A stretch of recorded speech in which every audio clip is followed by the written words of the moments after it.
Good evening, everyone, and welcome to the Mental Health Power Hour series, a three-part Zoom session powered by the Omicron Sigma chapter of Phi Beta Sigma Fraternity Incorporated, those North Dallas Sigmas.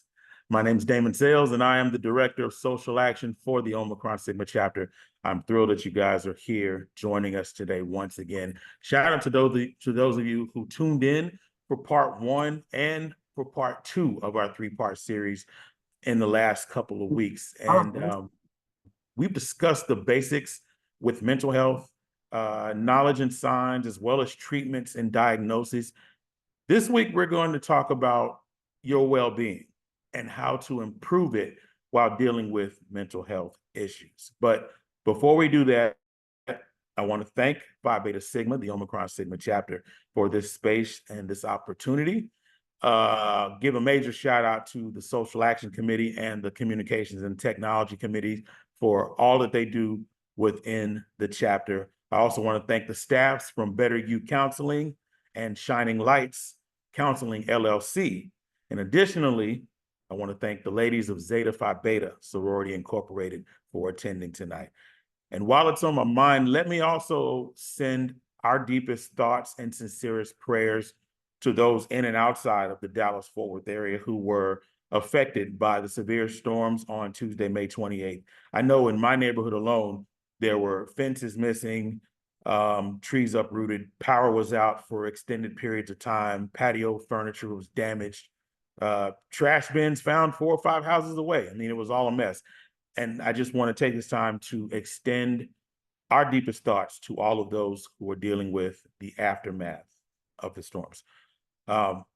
That being said, let's get into the session, shall we? Our last two sessions have had very qualified individuals as panelists, and this week's session is no different. Allow me to introduce to you the professionals who will guide us on this tour tonight. First, let's introduce Helena C. Roberson, a national certified counselor, a licensed professional counselor supervisor, and an eye movement desensitization and reprocessing therapist with more than a decade of experience in counseling practice. She holds a master's degree in counseling from Prairie View A&M University, and she specializes in life transitions, anxiety, athletes' issues, and women's concerns, including postpartum depression. She's also a certified counselor with a background in education, and you can find her with Better You Counseling, which was awarded Best in Southlake for mental health in 2022 and 2023. Additionally, Lena is a proud member of Zeta Phi Beta Sorority Incorporated by way of the Ada Tau chapter at Texas University. Let's welcome Helena Roberson. Miss Lena, thank you for joining us today. Oh, thank y'all for having me today. Really honored to be here to share my knowledge and learn from everyone else as well that will be here today. So thank you for having me. We're excited to have you. Appreciate it. Now, teaming up with her tonight is Litsa C. Bawden. Litsa is a licensed professional counselor supervisor, a self-care coach, and an international speaker who is passionate about changing how people view mental health. I love to joke with her that she is the person who's teaching me Spanish. Originally from Panama, Litsa has earned a bachelor's degree in psychology from the University of North Texas, and she has a master's degree in community counseling from Argosy University. She owns her own private practice, Shining Lights Counseling LLC, and through her practice, she empowers clients by highlighting their inner strengths and encouraging self-care practices. And like Lena, Litsa also is a proud member of Zeta Phi Beta Sorority Incorporated. She became a member by way of the Rho Delta chapter at the University of North Texas, and she's an active member of the Kappa Zeta chapter in Dallas. Now let's welcome Litsa Bawden. Hey, everybody. How are you? I'm doing good. I'm excited. I'm good. Thank you for being on. We appreciate you just being a part of this, and we look forward to you and Lena dropping some major gems for us. But before that happens, a message for the masses. We will have question and answer opportunities later in the session. So if you want to include your questions in the chat, please do so. Or if you want to just raise your hand for a question, we will get to you. But again, all questions from the audience will be answered later in the session. All right. So, ladies, studies show that more than 50 million people in America deal with some type of mental health issue. And for the last 4 years, society as a whole has turned its attention to mental health. Part of that is because of the after effects of a global pandemic. Professionally, what did the pandemic do to us where we are now not only more focused about mental health, but also quick to find remedies for it? And I'll let you start off. Sure. When it comes to the pandemic, I believe it created like a cultural shift because as a collective, we were all experiencing grief. We were all experiencing, different issues all together during the pandemic. And I think that fostered empathy in others. It reduced some of the stigma that was going on. It encouraged people to and open up the discussions about mental health. I think the pandemic kind of facilitated that. It heightened awareness about mental health issues because besides the physical symptoms of the pandemic, right, and of COVID, we're also isolated. A lot of us were isolated, going through grief, going through depression, going through anxiety about the sickness. So all those things caused mental health issues. Yeah, I fully agree with that. And I think that it debunked desensitization. I think that so many people were desensitized as to what mental health really was and if it mattered. And I think the pandemic shifted it right into perspective that it does matter. I think a lot of people were dealing with their own issues.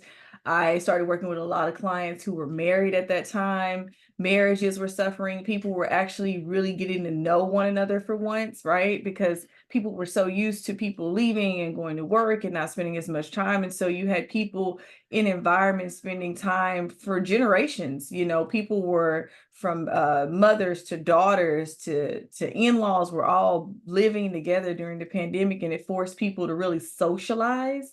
And I think with that, it changed the perspective of mental health because then people started to realize, like, I am not okay. I didn't realize that I didn't like to be in big environments. I didn't, people learned more about themselves. It also fostered the gateway for technology, for these different platforms, TikTok and different things like this. And these huge platforms, people started to talk about their own issues.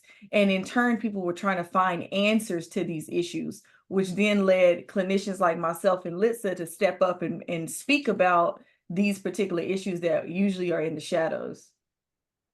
Lena, when we talk about that, what do you see as major barriers as it relates to receiving mental health care? Yeah, I think some of them just go back to the same barriers that they always been: finances, lack of health care, lack of resources, right? Nothing has much changed in that arena. Poverty is still a real thing. Recessions that we've been in the past, we're headed towards one as we speak. Inflation and things are so high, and throughout the pandemic, people lost their jobs, right? And so people weren't employed, which means they lost health care as well. And so people are struggling in silence and unable to get the resources and the care that they need during that time. I feel like that was one of the major barriers. Litsa, your thoughts? Well, also besides the financial barriers of it, it's just awareness of services in your area. And then like especially areas like Dallas, there's not that people think there's a lot of services, but they're really not that much. Texas is the lowest, has the lowest number of therapists and services in all the states in the United States when it comes to mental health. Texas is the lowest. So that says a lot. Mhm. It does. It's true. That is not what we wanted to hear, but Exactly. at the same time, we needed to hear that. Listen, let me stay with you. When we talk about mental health, change is obviously, well, not necessarily obviously, but change can be hard to see with some. When we're focusing on change, what can we do to manage stress levels, stay engaged, things like that for ourselves and for others? Well, the first thing I always say to my clients when it comes to change is to focus on the why. Why you're creating these changes, right? What's the motivation for these changes and things that are going on in your life? And then after that, breaking down your goals into smaller pieces. I think sometimes we see the big picture, it overwhelms us, and then we either procrastinate and don't want to do it, or give up, right? Or say, I cannot do this. So breaking it up into little smaller pieces and prioritizing your needs is going to be very important. You know, practice self-care. I'm a big advocate of self-care, and self-care looks differently for everybody. Practicing gratitude in the process of change is going to be very important as well. Being present in the moment, right? Taking time to rest and focusing on what's important in your life is also gives you a direction to go to. Yeah, that's really good. Just piggyback Awesome. that. Yeah, Lena, Um, go ahead yeah, I'm and gonna add, piggyback. Lisa said, I think too, understanding that, life is like a tree, it has roots, it has deeper roots. So getting to the root cause of things that are going on with you is very, very important. And sometimes it doesn't necessarily mean that you will go to a therapist, right? To get to the root, you may go to the matriarch in your family and find out, oh, grandma dealt with depression. Got it. I see. This is why I feel the way I feel. It's not always that you will go to a mental health professional. Sometimes, community is important as well. Some people, during the pandemic weren't able to go to church, but it opened up a gateway for life groups, and people were able to get on Zoom calls like we're doing right now and still get the things that they need. So community is still as important as well in regards to just taking care of yourself and checking in with everyone around you. How they say check on your strong friend. There are people around you that are struggling. Specifically, athletes have been going through a lot of struggles, not just the pandemic, but well before the pandemic as well. And a lot of people are wondering, like, what's going on with these athletes? They make a lot of money, but money, like Lisa was saying, it's bigger than just finances when it comes to that kind of stuff. Yeah, I hear self-worth in the conversation, and this is probably more of a Captain Obvious question, but it's a classic QT&A. It's a question that needs answers. When we talk about self-worth and its importance, Lena, why do you feel people struggle with self-worth? Is there a logical explanation, a one-on-one type answer for that? I don't necessarily think I think it could be a one-on-one type of answer because it's different for everybody, right, in regards to self-worth. But I think a lot of times people are busy people pleasing. And it can start very early on, from childhood to watching your mom do for your dad all the time, and so people adopt these mentalities that they have to care what people think. And so a lot of times people grow up caring what people think and unable to really fulfill their own goals and fulfill their own self-worth. A lot of times you'll see in adulthood, people tie their self-worth to their careers and to their jobs, for their identity, right? A lot of people lack identity. And so they look towards these superficial things to be able to give them inward validation. And so someone may look at towards their boss to validate them. And then when they don't get validated, they feel they don't have self-worth, which is not true. But a lot of times it just comes from, deeper rooted things, could be childhood, could be adulthood, relationships, toxic relationships can lead to lack of self-worth, right? You may have been in something for 2 years and that person just beat you down verbally, and now you don't feel worth anything, or resources, right? You grow up in poverty and things like this, and you don't feel worthy enough because you haven't been given an opportunity to do what maybe other people have done. It's a lot of various reasons why people can lack self-worth. That's interesting. Lisa, you care to chime in? And sure. I mean, there's so many reasons we could lack self-worth. Just lack of validation, right? From lack of emotional support we from kind of had others. an idea that maybe it got stuck. And also like people comparing us or comparing ourselves to others. Social media has created a lot of that, right? We get on social media, we see everybody's I look at it as they're great reels because we usually post what's good that's happening to us, right? On social media. Most of us do. And so that's what we see. And we're like, everybody has better than me. We start overgeneralizing. So social media has caused a lot of issues with self-worth and body image, right? We see how other people are living and we want to be like them. Also, mental health issues can also cause issues with self-worth. If you're feeling depressed, if you're feeling anxious, or you have any other mental health disorder, that can cause you to have issues when it comes to your self-worth. And it shifts the way you look at yourself. It can, because especially somebody that's depressed, they're not going to be able, their brain is not capable at that moment while they're depressed to see themselves differently. So sometimes even your mental health issue can cause that. That's really good, Lisa. And just backing off of that, a lot of times people with depression show up just like we are right now, just fine, and like nothing is wrong. And so a lot of people won't even know to ask and think that having lack of self-worth is even an issue. And just the idea that comparison is the thief of joy, comparing yourself to someone else is what a lot of times people with depression will do, and end up in a deeper depression as well. I'm glad you both mentioned that. And I wanted to go back to something that you talked about earlier.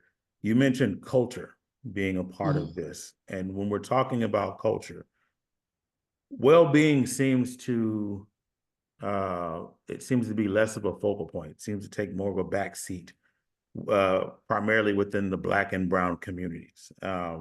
Mostly because there's an unspoken goal in simply surviving without complaining.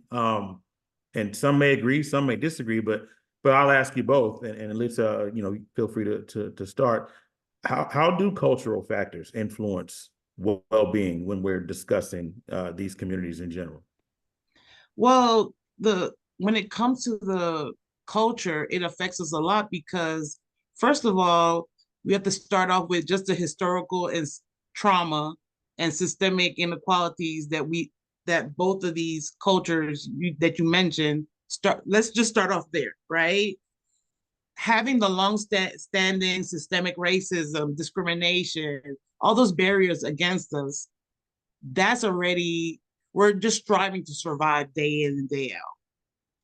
Then you add on microaggressions, just regular issues at work, things of that nature, that adds on another layer. So by the end of the day, we're so busy trying to just survive that we put aside our health, right? Especially our mental health.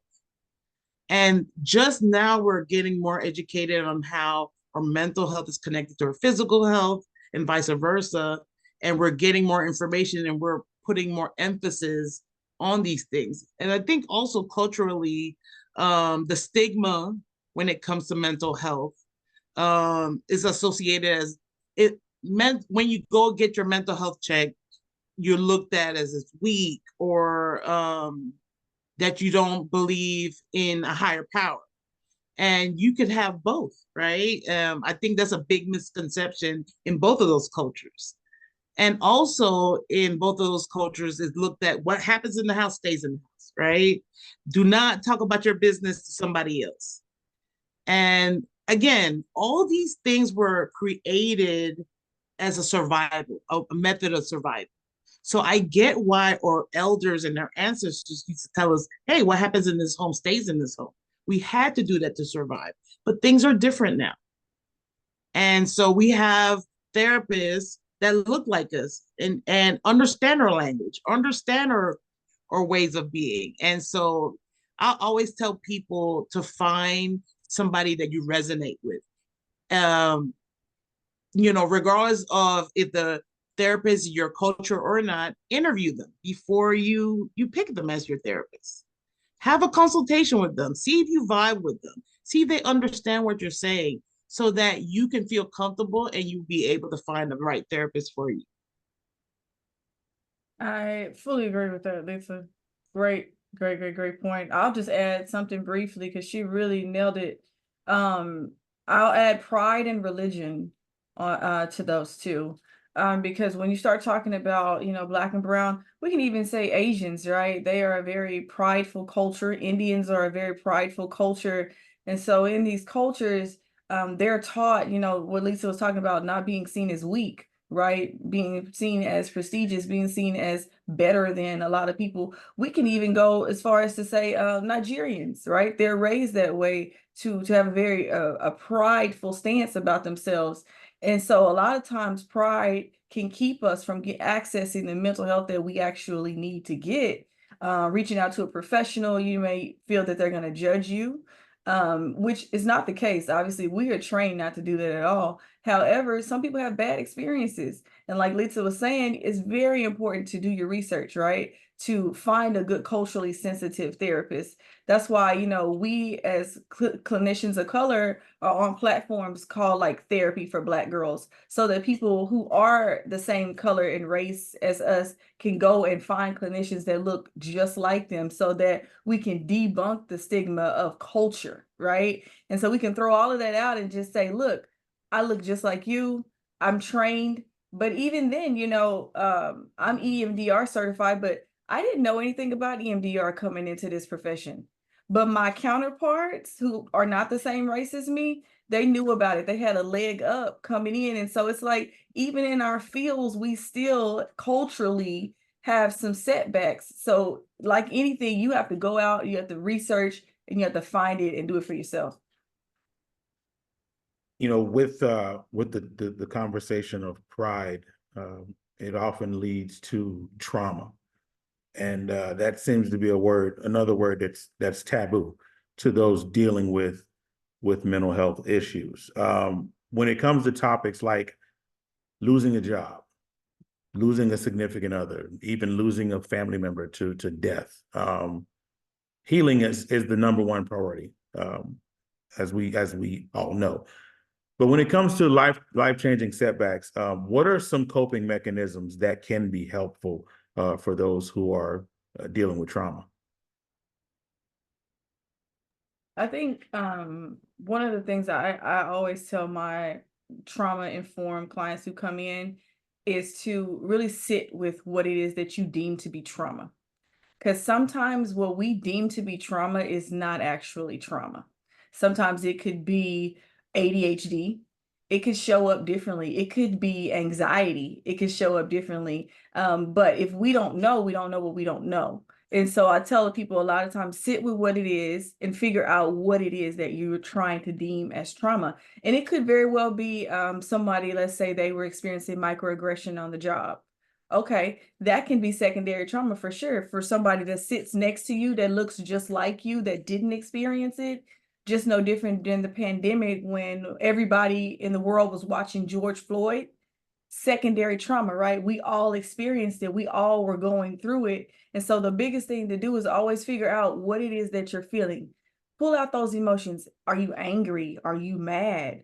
Okay, let's go deeper into those emotions. Are you frustrated? Okay, why are you frustrated?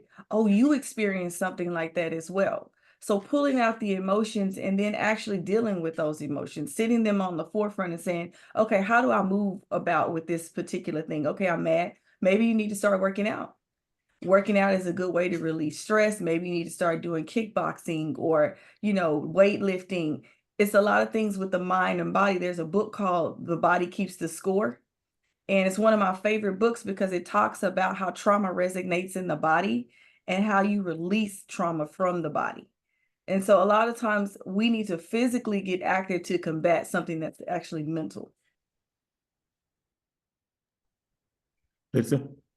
Well, also I want to add on to what trauma is, because again, I think a lot of people just when they hear the word trauma or PTSD, they think about soldiers. That's it. Or police officers. And then that's it. And anybody can be traumatized. It could be from a single event, like a car accident, a natural disaster, or something like that. Or it could be multiple events that happen over and over again, like abuse or neglect, right? And we don't have to go through the trauma to experience it, to experience symptoms of trauma. So we could see something happening, like, okay, if you're driving and you see an accident, you could be traumatized by just looking at seeing the accident, right? And so I want to make sure and validate what's traumatic to me might not be traumatic to you, right? So just being aware of that too. And seeking out help. It's okay to seek out help. Both of us, me and Helen, are both trained in EMDR. That's a modality that at first for most people is going to be like, what in the world am I doing? This is weird, right? But it's very helpful. And there's so many other modalities that people can use, that therapists can do to help you, work through that trauma and work through those issues. All right, all right. Lena, you mentioned something, and we're gonna go into that really quickly, but we talked about medicinal remedies last week, and this week I did want to talk about how to treat mental health without medicine. And Lena, you talked about physical activity, exercise, and studies have shown that exercise tends to be just as effective as an antidepressant. Meditation also is encouraged in these situations. And I'll ask you both. And we'll start with you, Litsa, and then we'll let Lena finish it out. What role can exercise or meditation play in the change of a person's dynamic? The obvious answer feels like that it would be a huge turnaround, but let me hear it from the professionals. Mm-hmm. Well, the reality is our physical health is connected to our mental health. They affect each other, right? So both exercise and meditation are both holistic approaches to mental health treatment. If you go to see a therapist, they'll most likely tell you to do some physical things to help you through help you cope with your mental health issues, right? So incorporating these things into your routine can bring positive changes. Like, for example, when you work out, exercise triggers a release of endorphins, which is, alleviates symptoms of depression and anxiety, for example. It helps with stress reduction, improves your sleep. It increases your self-esteem. It gives you social interaction. I mean, just working out does all that. Meditation helps you reduce stress. It helps you regulate your emotions. It improves your mental clarity. It actually helps change your brain, both of them. Meditation and also exercise helps change your brain. So there's so much connection to the same way our mental health affects our body, right? When you're very stressed out or you having really bad depression, it affects your stomach. It affects, I don't know if you guys have noticed when you have some type of sadness or stress or anxiety, it affects different parts of your body. So it's all connected. Yeah, I fully agree with what Lisa's saying. A lot of times I think what people don't recognize too when it comes to that the physical side of working out is it actually reduces mental health disorders. It lowers your risk of getting a mental health disorder. Group activities, doing group classes, that group participation, the community that's required in that actually lowers your risk for mental health disorders. And so a lot of times that physical activity, like she was saying, connected to your brain, your cortisol levels increase when you get anxious or you have depression, right? And so the idea is you want to bring these levels back down to a baseline. And so when you're physically active, this is how you're bringing them back down to a baseline. And I also want to add too, because I did a presentation with a lady, she owns, it's called Connexion Acupuncture. I had never really understood how acupuncture can benefit, but acupuncture is another amazing way to help with mental health disorders. Sorry, that's my daughter knocking y'all. But acupuncture, there are pressure points within the body that can be released through acupuncture. So if you're dealing with anxiety, depression, ADHD, whatever, there are points in your body in which you can use acupuncture to release it. So that's also something that can be used as well. There's the thing called ear seeds that an acupuncturist can put across your ear on certain pressure points. And when you start to feel anxious or stressed, you just push on those seeds, on those acupressure points, and they send a signal through your vagus nerve, which is the longest nerve in the body, and it releases the anxiety, releases whatever you're feeling. It actually works. It's really, really another good form of just helping with mental health. I just wanted to add on to that. She was talking about acupuncture, and I don't know if any of you guys saw the interview with Regina King, and she was talking about her grief that she had with her son passing, and she kept on like pressing on her ears. That's what she was doing to calm her, to regulate her body. So, I mean, in therapy, a lot of therapists know somatic and different skills to teach you so that you'll be able to regulate yourself. So that's another good reason to go to therapy, so that your therapist can teach you some of these skills. Great tips right there, ladies. Let's talk about those who are now back at work. Once upon a time, we all would work from home, not too long ago, as a matter of fact. And many of us are now back in the office. And people go to work every day. They tend to put on a mask of sorts, trying to hide their true emotions. We're starting to see more companies establish wellness surveys. Can you both explain to the masses what a wellness survey is and how it actually works for the benefit of the employee? Well, I'll say the wellness service, depending on the company, I want to make sure and say that. Each company has their reasons for doing it, but I think it's just to see where their employees are at, right? When it comes to and if your company that you work for is all about your health and your production as well, because if you're taking care of your mental health and your physical health, then that means you're going to come to work more happy, be able to be more productive, produce more. So it's all connected. So they do these these surveys to check on their employees to see where they're at so they can improve on their environment, their work environment, and see what their employees need. And so that's just my opinion about the work surveys. I think they're beneficial if the company wants to use it just to see where their employees are at. Yeah, just piggybacking. Basically, it's just a survey. It's a tool that they use, just to kind of check on like their employees' lifestyle choices, like mental, emotional health, physical health as well. A lot of times, those particular surveys will have things focused on like their employee stress levels, like their moods. Sometimes they provide coping strategies, focusing on like self-esteem, social well-being, how they interact with like supportive networks in the workplace. My husband works for Amazon and they do a lot of these.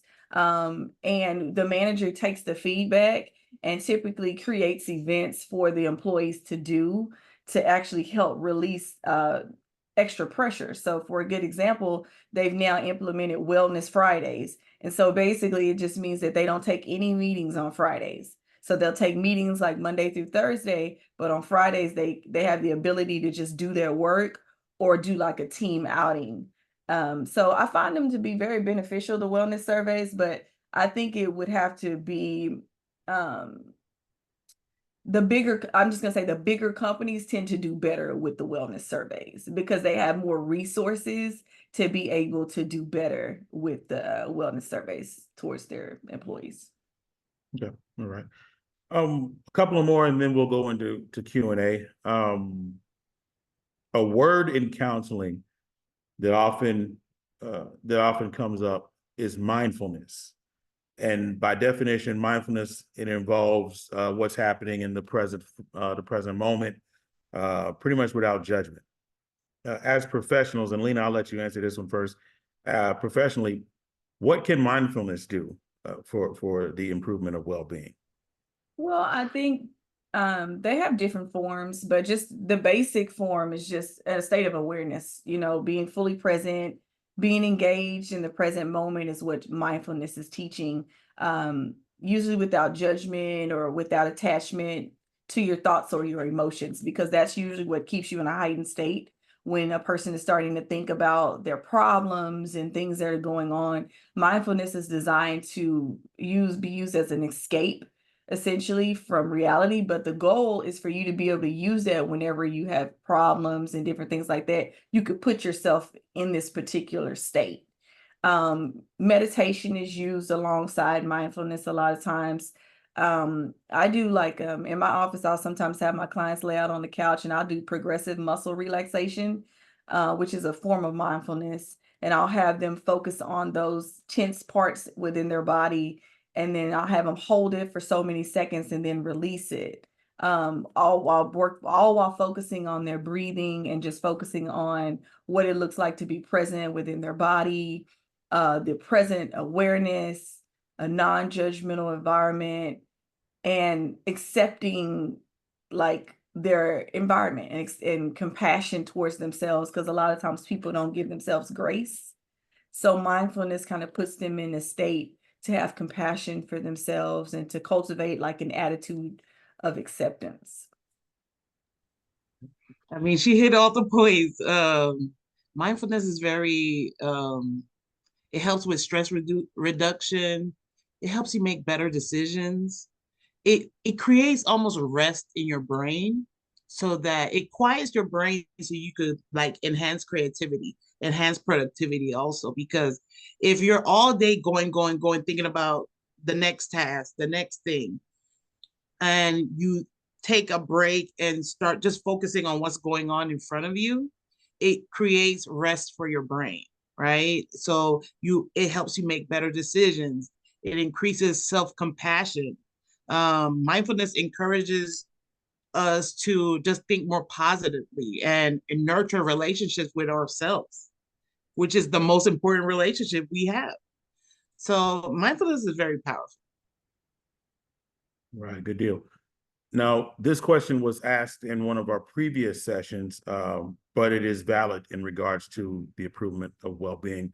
When is it time for someone to see a therapist or to see a counselor? And I know this answer can vary, but are there telltale signs for individuals? I mean, there are telltale signs, but I don't think we should wait until our life is falling apart to seek therapy. You know, the same way we go get physical checkups, we should make our mental health a priority as well, and go to seek help in a proactive manner.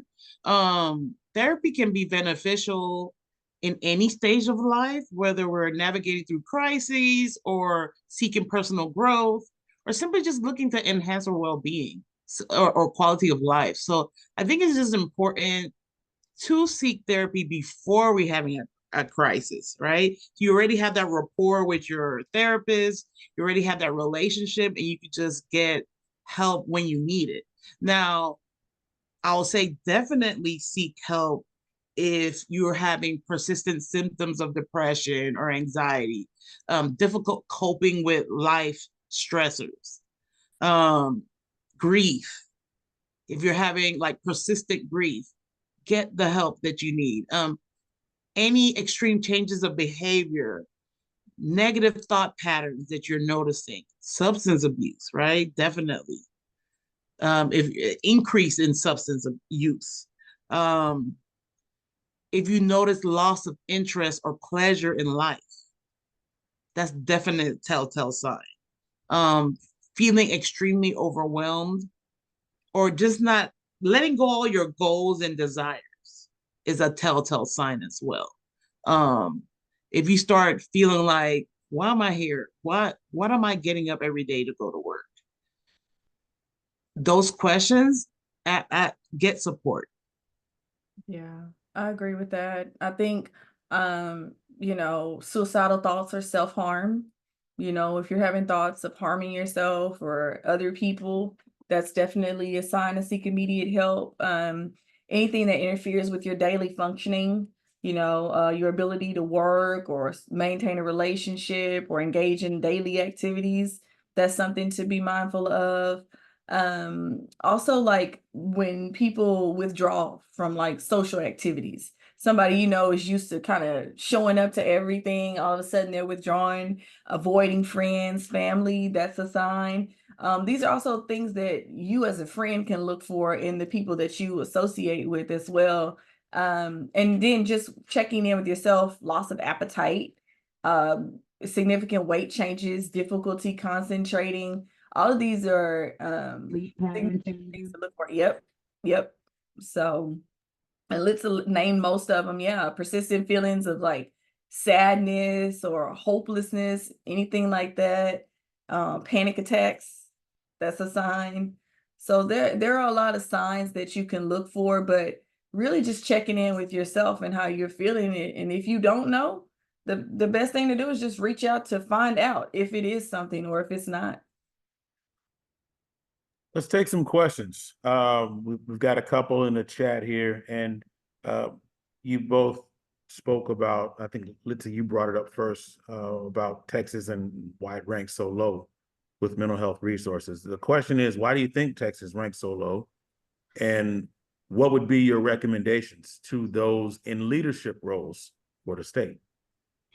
Well, I believe that state ranks low because, first of all, our governor didn't take some of the services that was given to most of the states. He chose not to take them. So that's the main reason. But then also it's just our healthcare system here. We're in the Bible Belt also. So a lot of it is put on because of that, right? They're like, okay, we don't need mental health providers. We could just pray about it and it'll go away type of attitude, right? And prayer is important too, but there's even therapists that are also educated in the different religions, right? In theology. And so they'll be able to give you both of that support. But I think that's one of the main reasons. And then money is another reason. In the inner cities, there's barely any services for mental health. Yep. Outskirts, there's tons.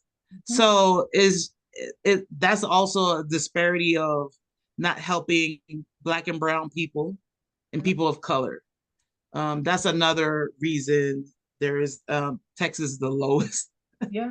And Texas has one of the highest rates of uninsured individuals in the US. Yeah. So, that alone, people not having insurance coverage, that alone cancels out, somebody going and getting mental health services. And historically, Texas has struggled with limited access to mental health services. Like Lisa was saying, the governor he is not for it, particularly in rural and underserved areas, like she was mentioning. And so a lot of times people also forget that Texas has one of the highest rates of poverty and unemployment. And so all of these play a factor into why people don't get the healthcare services that they need. Another question in the chat. What can we as parents and community leaders do to drive the idea of improving self-worth in younger children, even at the elementary level? There are good ideas on what can cause problems, but what can we do at grassroots levels early in the lives of our children? I'll say, go ahead. No, you go ahead. You sure? Yeah. Okay. So when I was a school counselor, I worked in HISD in Third Ward at Blackshear Elementary. And it was probably the best experience of my life because I really had to sit with what we as a community were. And a lot of times the parents didn't have access to certain things. And the age group that I worked with was pre-K to 5th grade. But what I recognize is when we provide things to those schools early, as a community, I reached out to the community and I would put on community events at the school. It allowed them to have access to these things very early on. And that's what we have to do. College readiness and different things like that. We have to do that early on. They do what's called social emotional learning in schools, but they don't do it in schools. So it's nice as an umbrella name, but they're not really doing it. And so it would be really good if they started hiring fully licensed clinicians to come in and teach social emotional learning base level from pre-K on. And it would really start to establish the self-worth within the kids and adults and teachers and create a culture around like mental health and self-worth. I completely agree with her. I mean, I also used to work for different school districts, and um, starting them off young, affirming their strengths is a very important thing, because I think sometimes we focus so much on their deficits and not promoting their strengths, children's strengths, and what they're capable of doing, that they already have a mindset of lack from the start. And they're like, well, I can't do what these other kids are doing. And so promoting that, providing mental health professionals in the schools is very important. I see how that's very effective in all the different districts I've worked in, where I've seen the mental health professionals working together with the school counselors to provide that support for the whatever the school counselor couldn't handle, we as mental health professionals handle. And educating also the staff, right? Because if they don't have the buy-in in the social emotional learning, the students are not going to learn it. And that's very important to promote from the start. One more question from the chat, and this was discussed in regards to just therapy being somewhat taboo in the Black community. But are you both seeing an increase in our in the Black communities seeking help as we continue? I mean, are you seeing more Black people asking for help, seeking help, looking for therapists and counselors? Absolutely. Absolutely. I would say, my caseload is probably 40% African American, and that's men and women, gratefully. And that, I say gratefully because for a Black man to come to a Black woman says a lot, right? Especially with our history. Not often do Black men feel as comfortable coming to Black women to disclose, right? That level of vulnerability that they were taught to be strong with. So I really am grateful for the referrals that I get and the people who choose to work with me. But yes, there has been a significant increase in African Americans seeking mental health therapy. And I'm excited about it. They've been using platforms like Therapy for Black Girls. Taraji P. Henson created a foundation as well, offering free services and things like that that clinicians can partner with to be able to reach out to reach more African American and people of color. So yes, there definitely has been an increase. Yeah, for me as well. At my practice, since I speak Spanish, I have a lot of African Americans and also Latino people from the Latino community.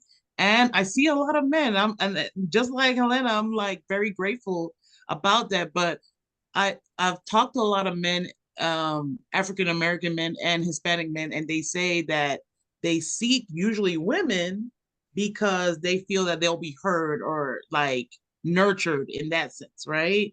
But there's a lot of male therapists out there. Yeah. And so if that's what you're looking for and that's what you want, that type of support, you want to talk to a male therapist, there's a lot. And there's so many what I like now is that there's a lot of websites now that you could put in your insurance, you could put in if you're self-pay, you could put in exactly what you're looking for and it'll populate a list for you. Mm-hmm. So that's the good thing now, since mental health is becoming a little bit more popular, the access to this information is there. Absolutely.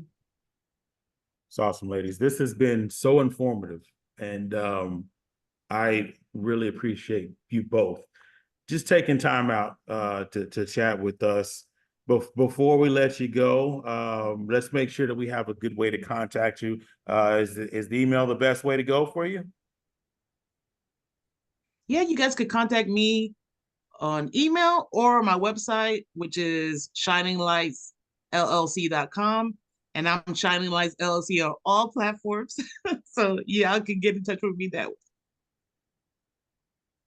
You can get in touch with me, as Damon, I think, put it in the chat, Helena at bycounseling.com. That's the easiest way to contact me. You can also go to our website, www.bycounseling.com. I am taking new clients, and I do accept all major insurances for those who are looking. Same with That's me. awesome. That is awesome. Well, ladies, thank you so much for your time. Before I part everybody, send everybody on their ways, I want to give our chapter president, Brother Eric Hill, the floor. He will provide some last minute words for everybody, and then we'll let you go. Brother Hill, are you available? Brother Sales, thank you for that opportunity. However, Brother Shirley is actually going to give the closing remarks today. Okay, excellent. Thank you, Brother Hill and Brother Sales.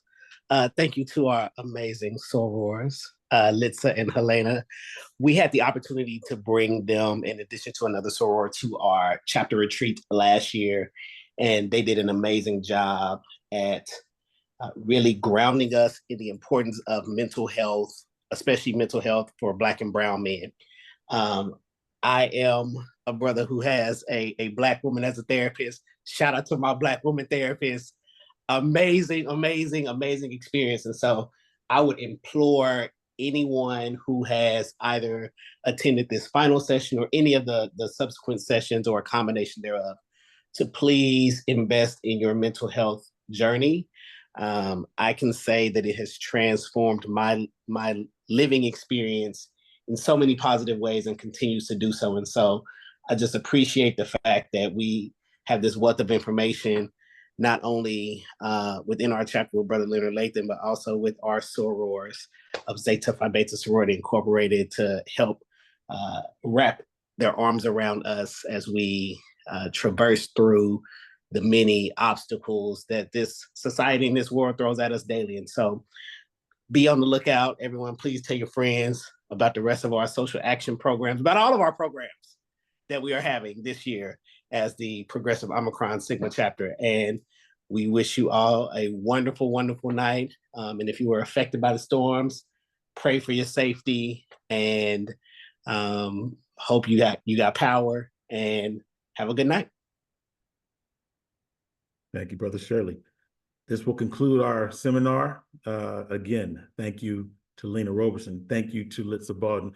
And thank you to each and every one of you for coming out, not only just to this session, but again, this is the third of our three-part series. So for all of you who were a part of each session, Knowledge and Signs, session 1, Treatment and Diagnosis, session 2, and today's session, Improving Wellbeing, we really, really appreciate you. And like Dr. Shirley said, stay tuned because we have plenty more in our bag, and we're looking forward to serving the community as best as we can.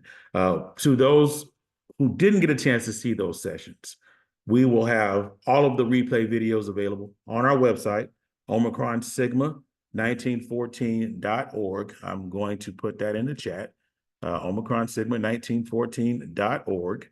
And we will also have those videos available on our Facebook page.